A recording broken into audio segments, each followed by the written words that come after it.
But So you wouldn't go back and kill Hitler? well, I mean, okay. So we're assuming this really does exist, right? Yeah. And they've chosen me Yeah. to go back and kill Hitler. Yeah.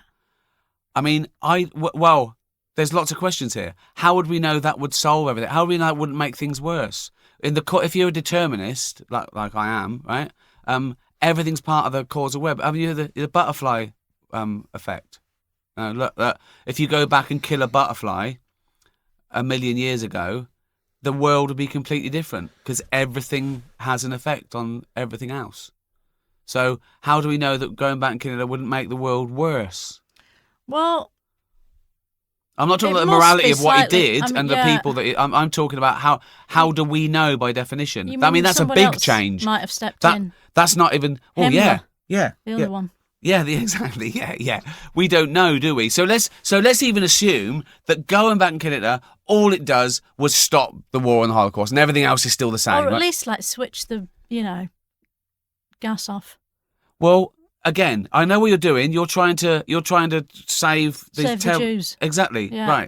Right. But that's admirable. It's good for you to admit that. Yeah. But what I'm saying is, we don't know that that's the only thing that would change, or even that it would change, or I mean, it's a nice opportunity to go back and kill arguably the worst person that's ever lived. I think I'd take the risk and just kill him. Right, but listen, right.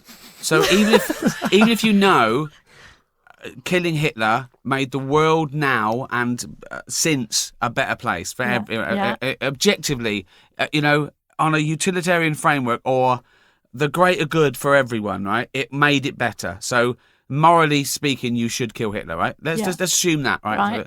Okay. And it was better. It was morally right. It was actually right? Why kill him? Why not just make him a nicer person? How do you make him a nicer person? Let him go to art college. Oh, do you think that's why you went nuts? Because he didn't get in? Well, maybe. I don't know.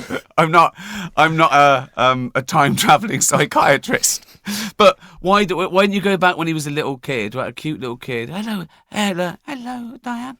Right, and what are you doing? I'm drawing. Oh, what are you drawing? I'm drawing a cat and a tank. Oh, don't draw the tank. Why not? Draw the cat.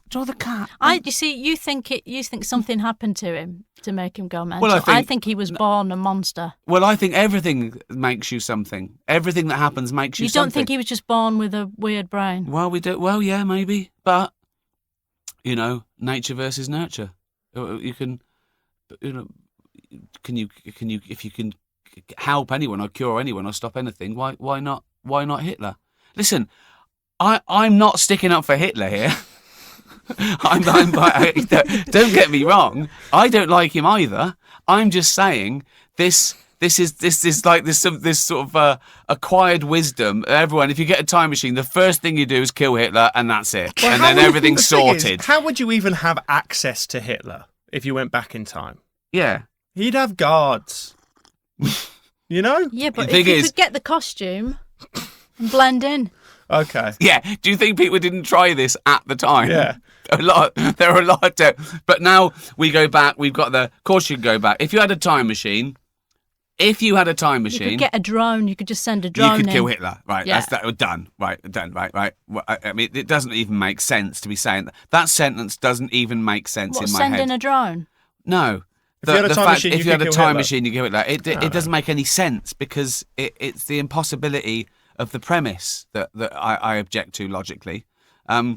So anyway, you still just go back. You got your little uniform on. You go back 1931. You walk up to Hitler and you go, "Are you Hitler?" And he goes, "Yeah," and you grot him. Right, done. Okay, let's play a record. Great.